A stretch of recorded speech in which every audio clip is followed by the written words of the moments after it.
kenya ni dunai mi melegeren taguman chogor gorenga fini tammi farendu kunko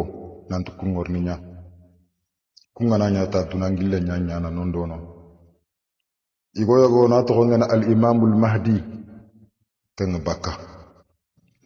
afilande masihud dajjal igo ke to nyan dajjal ya gamba ne nyani kafiri nyani allah duna khaya na danga tan nagate bito kentan nagate bito fofo glinga danga duna no ko ke awde berni agati ni na allah ya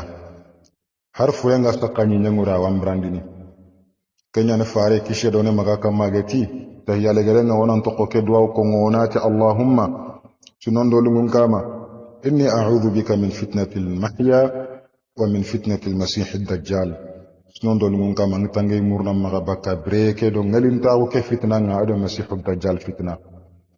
dajjal ganat kammen nan tere nondo no aterene durangal janna nga maga duran jahannaba nga maga nganati anna allah sobe kiyayi analondi i jahannaba nga farenti sere maga bara a jahannaba kenyana ndanga muleye nyaayi al janna kenyana amaga jahannaba nyaayi mareme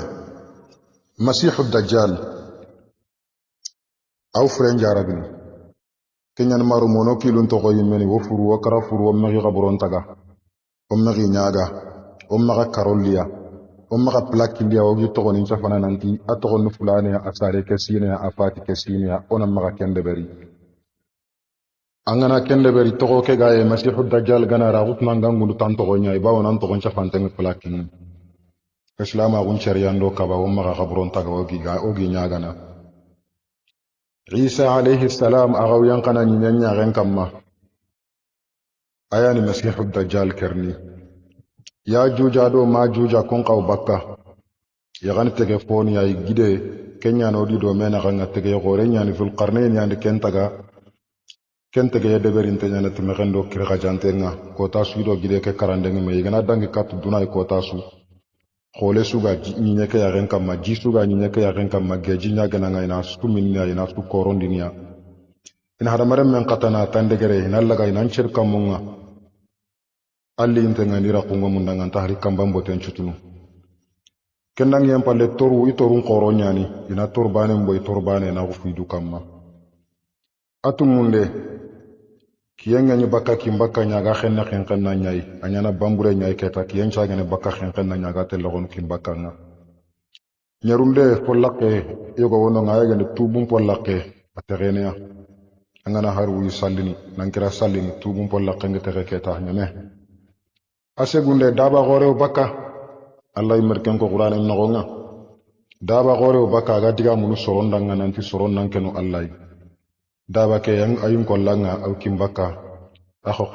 kenga bange serrant firni wuruye ko bunde mina ko gore unyana ni nyeke ya renka ma khanta ka me walla tan na tebito ni nyeke ya renka ma ko ta fofo ken mu'mininya asukallaya kudo ina maga sede lagya manchan ko ta gillen tagu manci le berunga marem imbo gore o gilli kenyi mbogo rew nyana sobobu wan gurjanden do karanden bana ya nyana dunan gonga alkaba agabe gena alkaba rin kereya alkaba gurjania alkaba itifatan binne go bakka habasha alkaba kebe hadama gunga warawangene kattei akerenia bogo na nyajura farentu sallallahu alayhi wa sallam anna man naqala hadha an-naba'a anni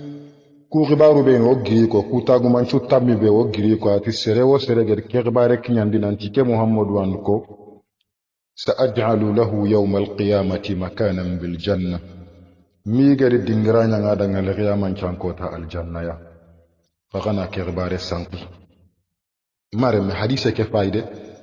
anyi menan cimme annara haqile ke no nga angana ke sanki groupe ni man me sikko bane jate groupe bane so ngini ni ko mo fili do tampile ma ko mo fili do tankerge hada mare mewoy an baraju man mekita sinondo lu mun kama o wanya ga na fare ki shedone maga kam mager khibaru ku be ni ko ngoda nga wadi kinyanda gay khagana kinyandi ku do ganan ketna baraje kita khawari lam punten do garal lem manyani mamud habiballahi sillana ngira hawruwa wassalamu alaykum wa rahmatullahi wa barakatuh